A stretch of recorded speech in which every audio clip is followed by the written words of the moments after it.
Hello everyone, मैं मिथुन सिंह स्वागत करता हूं आप सभी का। आशा करता हूं आप सभी बहुत अच्छे होंगे। बात करेंगे बिनोआ भावे बीएड सेमेस्टर थर्ड के प्रीवियस ईयर क्वेश्चन पेपर की। पेपर आपका होगा pedagogy of mathematics. Mathematics is my subject and सबसे आखिरी के समय में मैं इसे ला रहा हूं। कल आपकी परीक्षा है। आप लोगों से रिक्वेस्ट है इसे अधिक से अधिक मैथ वाले बच्चों को शेयर कर दें ताकि वो इस वीडियो को देख पाएं। ठीक है, चलिए आगे बढ़ते हैं। उससे पहले मैं आपको बता दूं पिछले 5 साल के जितने भी प्रीवियस ईयर क्वेश्चन पेपर हैं वो आपको 49 रुपीज़ में अवेलेबल करा दिया जाएगा। दूसरी बात, 199 रुपये में आपको सजेशन प्रोवाइड कर दिया जाएगा। अब ये देखिए सजेशन बनता कैसे है। सजेशन बनता है पिछले 10 साल के PYQ को स्कैन करके, यानी कि जो सवाल बार बार रिपीट हुए हैं या रेगुलर इंटरवल में आए हैं उनको यहाँ पर ऐड किया जाता है। दूसरी बात, आपका जो लेटेस्ट एग्जाम पैटर्न है उसको ध्यान में रखा जाता है और फिर हम लोग इसे तैयार करते हैं। तीसरी बात, आपका जो सिलेबस है, सिलेबस में जो टॉपिक है, जो टॉपिक बार बार एग्जाम में आते हैं ना, उनको यहाँ पे सिलेक्ट किया जाता है। आखिर में मेरा खुद का एक्सपीरियंस, मैंने BEd MAd कर रखा है और 2-3 सालों से अलग अलग यूनिवर्सिटीज़ में सजेशन देने का काम कर रहा हूँ, चाहे रांची हो, सिद्धू कानू मुर्मू, बिनोआ भावे, BBMKU, कोलान यूनिवर्सिटी, नीलांबर पीतांबर हो। काफ़ी अच्छी सफलता मुझे मिली है। अगर आप भी सफलता के भागीदार बनना चाहते हैं तो यहाँ से मेरी ईमेल ID आप देख लें, yourmithunsingh@gmail.com पे आप मुझे मेल कर सकते हैं। इंस्टा पे अगर आप हो, do follow me @iMithun Singh। बाकी आप मुझे व्हाट्सअप कर सकते हैं 7979054474 पे। तो चलिए एक एक करके हम लोग सभी क्वेश्चंस को देखते हैं कि किस तरह के सवाल एग्जामिनेशन में पूछे गए थे। ये मैथमेटिक्स का पेपर है और हिंदी वाला देखिए, एक दो जो पेपर बच गया जिसका मैं वीडियो नहीं बना पाया हूँ, उसमें एक हिंदी है, एक आपका इंग्लिश है। इन दोनों की वीडियो मैं बनाऊंगा, ये प्रॉमिस है। रात को 2-3 बजे 4 बजे उससे कोई फर्क नहीं पड़ता, वीडियो तो आएगी। ठीक है, चलिए पहला सवाल देखिए क्या बोला गया है। एक सेकेंड, ये दूसरा सवाल हो गया क्या? एक मिनट, पहला सवाल किधर गया? गायब हो गया क्या? एक मिनट, ये एक मिनट, पहला सवाल गया किधर? कुछ गड़बड़ हो गई। वेट मिनट में से, कोई बात नहीं, चलो 2 से ही शुरू करते हैं। पहला सवाल, एक मिनट, इसे मैं रिप्रेजेंटेशन मोड पे डालता हूँ ना, यहाँ से दिखेगी।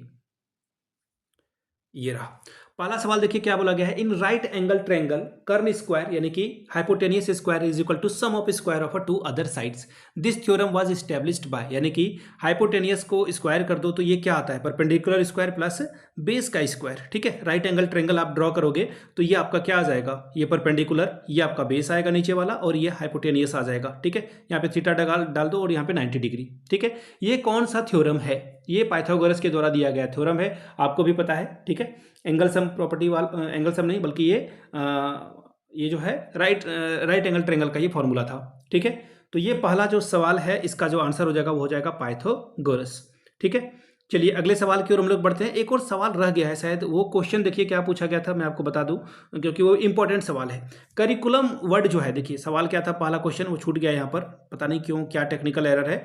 करिकुलम वर्ड जो है किससे मिलकर बना है?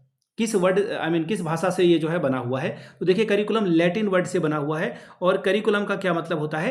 करिकुलम का मतलब होता है दौड़ का मैदान, रेस कोर्स इसे कहा जाता है। ठीक है, चलिए अगले सवाल की ओर हम लोग बढ़ेंगे। क्वेश्चन नंबर तीसरा, who said mathematics is the language in which God has written the universe, यानी कि गणित वह भाषा जिसमें परमेश्वर ने ब्रह्मांड को लिखा है। यह बात किसने कही थी? गैलीलियो ने कही थी। ऑप्शन नंबर आपका 4 सही होगा। अगला सवाल, मूल्यांकन में वह कौन सा बिंदु शामिल नहीं है?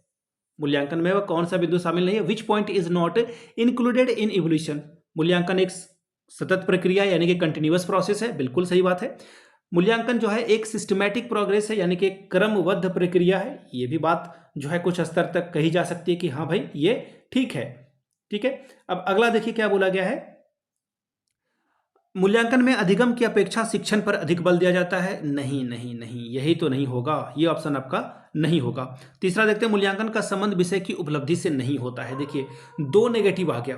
मूल्यांकन में अधिगम की अपेक्षा शिक्षण पर बल नहीं दिया जाता है, बल्कि हाँ ठीक है, लेकिन ये कुछ हद तक जो है ये ठीक नहीं है। ठीक है, ये दोनों ऑप्शन जो है आपका ठीक नहीं है, बहुत अच्छा नहीं माना जाएगा दोनों ऑप्शंस को। अब इन दोनों में से सबसे खराब कौन है ये आपको ढूंढना है। मूल्यांकन का संबंध विषय की उपलब्धि से नहीं है, ठीक है, ये मान सकते हैं कि मूल्यांकन में जो है विषय की उपलब्धि यानी कि जो सब्जेक्ट आप पढ़ा रहे हो उसमें बच्चा ठीक कर रहा है या नहीं कर रहा है उससे नहीं है। और यहाँ पे बोला गया कि मूल्यांकन में अधिगम की अपेक्षा शिक्षण पर अधिक बल दिया जाता है, यानी कि बच्चे का अधिगम हुआ ही नहीं, उसी को तो मापने की बात की जा रही है। ठीक है, तो यहाँ पे फिलहाल जो आंसर होगा वो क्या हो जाएगा? ये आंसर आपका हो जाएगा ऑप्शन नंबर आप इसे 3 या 4 कुछ भी लगा सकते हो, मेरे हिसाब से चलो 3 ही लगा देता हूं मैं। आपकी राय से मैं जो है 4 का आंसर क्या होना चाहिए था, नीचे कमेंट करके आप लोग बताइएगा, दोनों नेगेटिव है। अगला सवाल, objectives of mathematics laboratory work is, यानी कि गणित प्रयोगशाला कार्य के क्या उद्देश्य हैं? To increase interest in mathematics teaching of student, यानी कि विद्यार्थियों में गणित के प्रति रुचि बढ़ाना, बिल्कुल सही बात है। वैज्ञानिक अवधारणाओं एवं सिद्धांतों का विकास, यानी कि development of scientific concepts and theories, बिल्कुल सही बात है। अगला है development of a creative thinking in student, विद्यार्थियों में सृजनात्मक सोच को विकसित करना, बढ़ावा देना, बिल्कुल सही बात है। ऑप्शन 4 आपका सही होगा, सब कुछ सही है इसमें। अगला सवाल देखिए क्या बोला गया है, next question, which is ancient branch of mathematics, गणित की वह कौन सी शाखा सबसे प्राचीनतम है, सबसे पुरानी है? तो देखिए अर्थमेटिक कहाँ दिख रहा है, सीधा लगाइए अर्थमेटिक, यानी कि अर्थमेटिक जो है वो सबसे पुराना है। अर्थमेटिक क्या है, सबसे पुराना है। लास्ट वाला जो आंसर है आपका ऑप्शन नंबर 4 सही हो जाएगा। अगला सवाल देखिए क्या बोला गया है, the difference between place value and face value of 6 in the numeral. देखिए एक नंबर दे दिया गया है और आपको बोला गया है कि 6 का स्थानीय मान बताइए। 6 का स्थानीय मान सबसे पहले तो यहाँ पे 6000 हो जाएगा, ठीक है, और इसका जो फेस वैल्यू है वो क्या हो जाएगा, 6 हो जाएगा, और दोनों के बीच का डिफरेंस यानी कि अंतर माइनस करना है। माइनस कर दो तो 10 में से 4 जाएगा, 6 जाएगा तो 4 बचेगा, यहाँ 9, 9 और 5, ठीक है। आंसर क्या है भाई, ऑप्शन नंबर 3, ठीक है। चलिए अगला सवाल, गणित शिक्षण में आईसीटी के कौन कौन से उपकरणों का उपयोग होता है? ICT tool are used in teaching mathematics, calculator, फिर है गतिशील ज्यामिति सॉफ्टवेयर, स्प्रेडशीट, या फिर इनमें से सभी। तो देखिए इसका जो आंसर हो जाएगा वो हो जाएगा, अगर आप आईसीटी पढ़ा रहे हो तो बच्चे को सब कुछ आप इस्तेमाल करना सिखाओगे, ऑप्शन नंबर 4।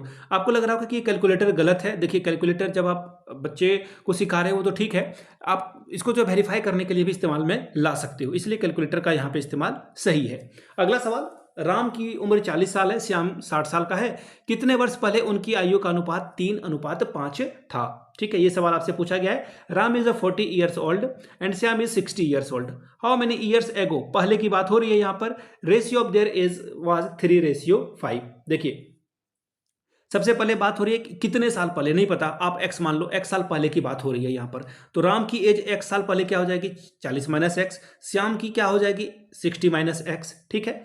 वो उन दिनों की बात में हम लोग पहुंच गए।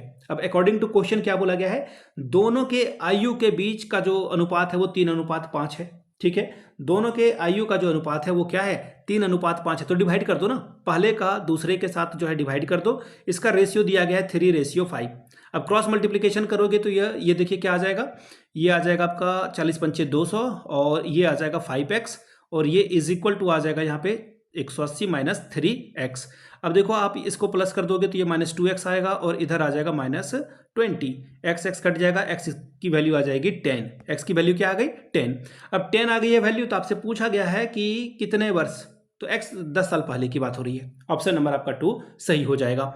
अगला सवाल, which important teaching add use for giving geometrical concept, ज्यामितीय बोध कराने के लिए कौन सा महत्वपूर्ण शिक्षण सामग्री उपयोग होता है? किसकी बात हो रही है, ज्योमेट्रिकल कॉन्सेप्ट की बात हो रही है। तो ज्योमेट्रिकल कॉन्सेप्ट को ठीक करने के लिए आप क्या इस्तेमाल करोगे, तो देखिए गार बोर्ड का जो है इस्तेमाल किया जाता है। मैं पूरी कोशिश करूंगा कि मैं आपको जो है पिक्चर लगा दूं, वैसे मैं आपको बता देना चाहता हूं कि यहाँ पे एक बोर्ड बना दूं, इसमें रेक्टेंगल शेप है, ट्रायंगल शेप है, स्क्वायर शेप है, इसका इस्तेमाल किया जाता है, ठीक है। और यहाँ पे रोम्बस बना दो आप, ठीक है। तो ये सब बना करके जो है बच्चों को सिखाया जाता है, जिसे हम लोग गार बोर्ड कहते हैं। मैं पूरी कोशिश करूंगा कि एक इमेज यहाँ पे लगा ही दूं, ताकि आप जो है चीज़ों को ठीक ढंग से समझ पाएं, ठीक है। कोशिश करूंगा कि एक जो है गार बोर्ड की इमेज में लगा दूं, मैं भूल भी जाता हूं। If the angle between 2 radii of a circle is 110 degree, then the angle between the tangent at end of the radii is, यदि एक वृत्त के 2 त्रिज्याओं के बीच का कोण 110 डिग्री है, ठीक है भाई। पिक्चर बना के दिखा दूं क्या, ये रहा पिक्चर, ठीक है। और बोला गया है कि 2 त्रिज्या यानी कि रेडियाई के बीच 2 रेडियस बराबर ही होंगे ना, यहां से यहां कर दो, यहां से यहां रेडियस बना दो, ठीक है। और बोला गया है कि दोनों रेडियस जो है, एक आपका किस पे है, दोनों बाहर जाके मिला दो, ठीक है भाई, ये हो गया। अब बोला गया है कि दोनों के बीच का एंगल कितना होगा, ये x मांगा गया है आपसे, ठीक है। अब देखो यहाँ पे क्या बोला गया है कि देखो जब टेंजेंट बनता है तो वो कितने डिग्री का एंगल बनाता है, 90। यहाँ कितना बनेगा, 90, ठीक है। ये भी कितना एंगल बना, 90, और ये भी कितना बनेगा, 90, ऑब्वियस सी बात है। अब देखो ये जो बच गया एंगल, ये कितना बन जाएगा, यहाँ से यहाँ तक ये कितना आ जाएगा, खुद बताओ आप सोच करके, अगर आप ड्रॉ करोगे तो आपको समझ में आ जाएगा। ये बन जाएगा 130। कितना बनेगा? 130। अब देखिए आपसे पूछा गया है कि जो एंगल बिटवीन टेंजेंट होगा ये दोनों को 180 से माइनस आप कर दोगे तो वो एंगल बिटवीन बन जाएगा। ठीक है, अब देखिए यहाँ पे क्या बोला गया है, एंगल बिटवीन रेडियाई जो होगा आपका वो क्या हो जाएगा, 110 डिग्री यहाँ से पहले से दिया हुआ है। ठीक है, तो ये 180 माइनस 110 हो जाएगा, यानी कि 70 डिग्री हो जाएगा। कितना हो जाएगा? 70 डिग्री हो जाएगा। ठीक है, ये आप समझना, अगर आपको ये दे दिया गया है तो आपको बोल दिया जाए कि ये एंगल कितना बनेगा बाहर वाला, तो आप 180 माइनस जो एंगल का दो के बीच का एंगल दिया है उसको आप क्या कर दोगे, 180 में माइनस कर दोगे। अगला सवाल, a cylindrical pencil sharpened at one edge is combined of, यानी कि एक पेंसिल को आप छिल दोगे तो वो क्या बन जाएगा। तो देखिए सबसे पहले तो एक सिलेंडर है, पेंसिल क्या है, एक सिलेंडर है, आप उसे शार्प कर दोगे तो वो कुछ इस तरह का शेप बनाएगा, यानी कि एक सिलेंडर और एक कौन बना देगा। ऑप्शन नंबर आपका 1 क्या हो जाएगा, सही हो जाएगा। सिंपल सा तरीका है। अगला सवाल देखिए क्या बोला गया है, during conversion of a solid from one shape to another the volume of the new shape will be, यानी कि एक ठोस आकार के दूसरे आकार में बदलने पे उसका आयतन क्या होगा। देखिए आप अगर शेप चेंज कर रहे हो, आप क्या कर रहे हो, सिर्फ शेप चेंज कर रहे हो, तो इससे क्या हासिल होगा, ये सवाल आपसे पूछा गया है। ठीक है, देखिए कुछ नहीं होगा। 1 लीटर के पानी के बर्तन को आप जो है, ये लंबा है, ठीक है, सिलेंड्रिकल शेप का है, ये 1 लीटर पानी ले रहा है, आप इसको जो है, ये जो है इस तरह से आपने इसको बर्तन बना दिया, ठीक है, क्यूबाइड शेप का बना दिया, तो ये क्या हो जाएगा, क्यूब बना दिया, ये 1 लीटर का ही रहेगा, फर्क नहीं पड़ेगा इसमें, वॉल्यूम इसका सेम रहेगा। शेप भले चेंज हो गया, इसकी जो साइड वगैरह है, रेडियस वगैरह वो बदल सकती है, लेकिन इसका जो वॉल्यूम है वो अनचेंज रहेगा, रिमेन रहेगा, अपरिवर्तित रहेगा। अगला सवाल, द पेयर ऑफ इक्वेशन, एक इक्वेशन यहां पे दी गई है, दूसरा इक्वेशन यहां पे दिया गया है, इसका जो सॉल्यूशन है वो क्या निकलेगा। ध्यान से अगर आप देखोगे x + 2y = 5 है, यहां भी अगर आप -4 कॉमन कर लोगे तो you will get the same question. दोनों की वैल्यू क्या है, ऑलमोस्ट बराबर बराबर है, आपको दिख रहा है। तो ये दोनों हमेशा जो है, जो भी आप पिक्चर ड्रॉ करोगे, दोनों पैरेलल लाइन ड्रॉ करेगा, हमेशा ये क्या करेगा, दोनों पैरेलल लाइन ड्रॉ करेगा, यानी कि ये जो है इसकी जो रिजल्ट है वो अनंत है, यानी कि इन्फिनिटी इसका जो है रिजल्ट हो जाएगा। कहाँ है, ऑप्शन नंबर 3 करेक्ट हो जाएगा। अगला सवाल देखिए क्या बोला गया है कि श्रीमती अनामिका पूछती है कि वो कौन सी 2 संख्याएं जिसको जोड़ करके 54 बनता है, या किस प्रकार का प्रश्न है। 2 संख्या के बारे में अनामिका नहीं बता रही है और वो बोल रही है कि कोई 2 सा नंबर आप ऐड कर दो और 54 बना दो। तो कोई बच्चा 10 + 44 बना सकता है, कोई बच्चा जो है 24 + 20 बना सकता है, ये तो बहुत सारा रिजल्ट हो सकता है इसमें। तो ये किस तरह का सवाल है, ओपन एंडेड सवाल है, जहां पे इसका आंसर कई तरह से हो सकता है, कोई एक आंसर नहीं हो सकता। जैसे मैं पूछ दूं कि झारखंड के चीफ मिनिस्टर कौन है, आप फटाक से बताओगे हेमंत सोरेन, ये क्लोज एंडेड सवाल है। लेकिन अभी यहां पे पूछ दूं कि झारखंड में कौन कौन मुख्यमंत्री बन सकते हैं 10 साल के बाद, तो आप बहुत सारे युवा नेताओं का नाम लेकर उनके बारे में एक्सप्लेनेशन दे सकते हो। तो ये ओपन एंडेड सवाल है, ऑप्शन नंबर आपका 3 सही हो जाएगा। अगला सवाल, following the formula is finding the volume of a cone, यानी कि कौन सा फॉर्मूला आप यूज करोगे कि शंकु का आयतन निकल जाएगा। कौन सा फॉर्मूला आप यूज करोगे कि शंकु का आयतन आप निकाल दो। शंकु का वॉल्यूम का जो फॉर्मूला होता है 1/3 πr² होता है। ठीक है, ये क्या है, ये है सिलेंडर का, और सिलेंडर क्या होता है, ये जो कोन है वो 1/3 होता है सिलेंडर का।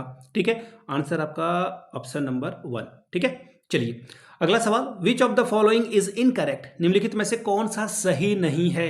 हे भगवान, ये भी पढ़ाना पड़ेगा।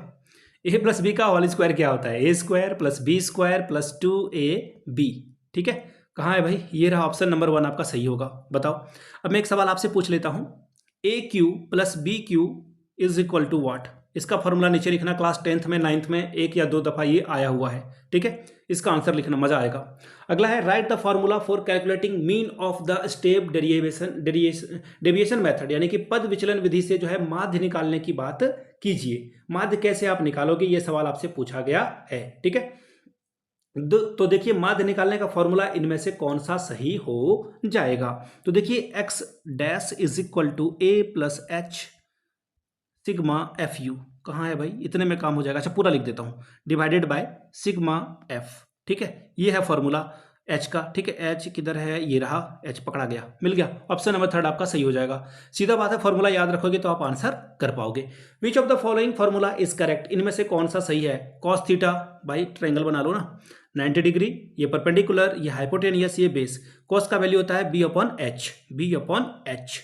ये बी अपॉन एच, ये रहा ऑप्शन नंबर आपका सी, थर्ड सही हो जाएगा। अगला सवाल, write the name of a two projective teaching aid, यानी कि दो प्रक्षेपित शिक्षण विधियों का जो है नाम लिखिए। कौन सा ये प्रक्षेपित विधि है? देखिए, प्रक्षेपित विधि जो है वो आपका ओवर हेड प्रोजेक्टर, बिल्कुल सही बात है। स्लाइड प्रोजेक्टर जो भी आपको पढ़ा रहा हूं, बिल्कुल सही बात है। और एपीडियास्कोप, ये भी सही है। आंसर आपका ऑल ऑफ दीज में जाएगा, ऑप्शन नंबर 4 सही हो जाएगा। अगला सवाल देखिए क्या है, following is the formula for finding the volume of a cylinder pi r square h. सीधी बात, नो बकवास, pi r square h is the right answer, option number आपका 1 सही हो जाएगा। अगला सवाल देखिए क्या है, who is suppose to be the founder of a trigonometry. Trigonometry के बारे में किसने बात की है और उसको किसको जो है फादर कंसीडर किया जाता है? तो हिबिस्कस कहाँ है? हिबिस्कस, ऑप्शन नंबर 1 सही हो जाएगा। अगला सवाल देखिए क्या है, विच of the following formula is correct. फिर से बताओ किस तरह के सवाल आ रहे हैं। Sine theta is equal to perpendicular over hypotenuse, perpendicular over hypotenuse, ये रहा ऑप्शन नंबर 1। अगला सवाल देखिए क्या है, निम्नलिखित में से कौन सा सही नहीं है? Sine theta P upon H, sine theta ये तो गलत है। एक सेकेंड, कौन सा सही नहीं है? अरे भाई सारे गलत हैं, एक सही होगा ना परपेंडिकुलर ओवर, ये गलत है क्वेश्चन, ये इनकरेक्ट। ओ सही नहीं है, तो ये तो सारे सही नहीं है ना भाई।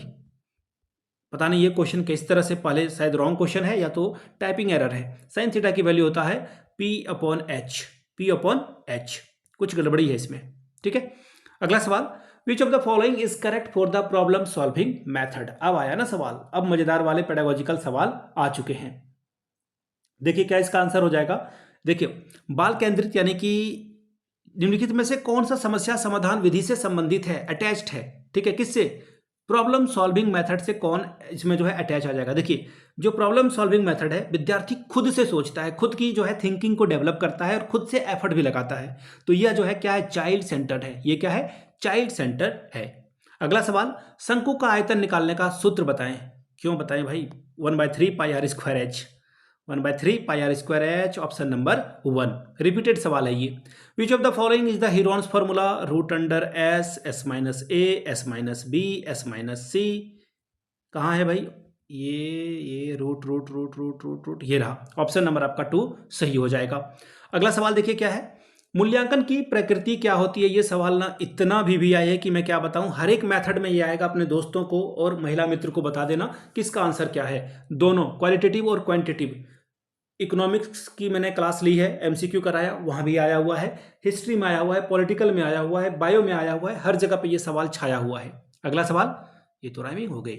विच of the following is objective centred exam. निम्नलिखित में से कौन सा उद्देश्य केंद्रित परीक्षा है? देखिए, उद्देश्य केंद्रित परीक्षा की अगर बात की जाएगी, ऑब्जेक्टिव जो है यहाँ पे सेट किया जाएगा, तो आंसर आपका क्या होगा? देखिए, इसका जो आंसर हो जाएगा वो हो जाएगा ऑब्जेक्टिव एग्जाम्स, ऑप्शन नंबर 1। क्यों भाई? एमसीक्यू से आप जो है डायरेक्ट क्या कर रहे हो, आप स्पष्ट आंसर लेना चाह रहे हो कि सही है या गलत है, सीधी सीधी बात है, आराम से आप चीजों को ठीक करोगे। अगला सवाल, which of the following is characteristics of objective test. Objective test के लिए देखिए मैंने आपको क्या बताया है कि किसी भी टेस्ट को नापने का 3 तरीका होता है। पहला, कि उसकी वैलिडिटी है या नहीं, वो रिलायबल है या नहीं, और उसका ऑब्जेक्टिव क्या है, टेस्ट क्या हासिल करना चाहता है। VRO ब्रो में BR लगाते हो, यहाँ पे VRO लगाना, कि किसी भी टेस्ट को नापने का 3 फॉर्मूला। पहला है वैलिडिटी, दूसरा है रिलायबिलिटी, और तीसरा है O यानी कि ऑब्जेक्टिव। देखिए VRO, ऑल ऑफ दिस इसका आंसर हो जाएगा। आगे बढ़ेंगे, खत्म हो गया, आगे नहीं बढ़ेंगे। हैशटैग आप नीचे कमेंट करके एक बार जय हिंद जरूर लिख देना अगर आपने वीडियो पूरी देखी और आपको बहुत अच्छा लगा ये सेशन। और दूसरी बात, पिछले 5 साल का PYQ आपको 49 में और सजेशन 199 में आपको प्रोवाइड कर दिया जाएगा। यहाँ से मेरी ईमेल आईडी आप देख लें, yourmithunsingh@gmail.com पे आप मुझे मेल कर सकते हैं। इंस्टा पे अगर आप हो, डू फॉलो मी @imithunsingh। बाकी आप मुझे व्हाट्सअप कर सकते हैं 7979054474 पे। वीडियो को आपने यहाँ तक देखा, प्यार दिया, इसके लिए आप सभी का बहुत बहुत शुक्रिया। Have a good day.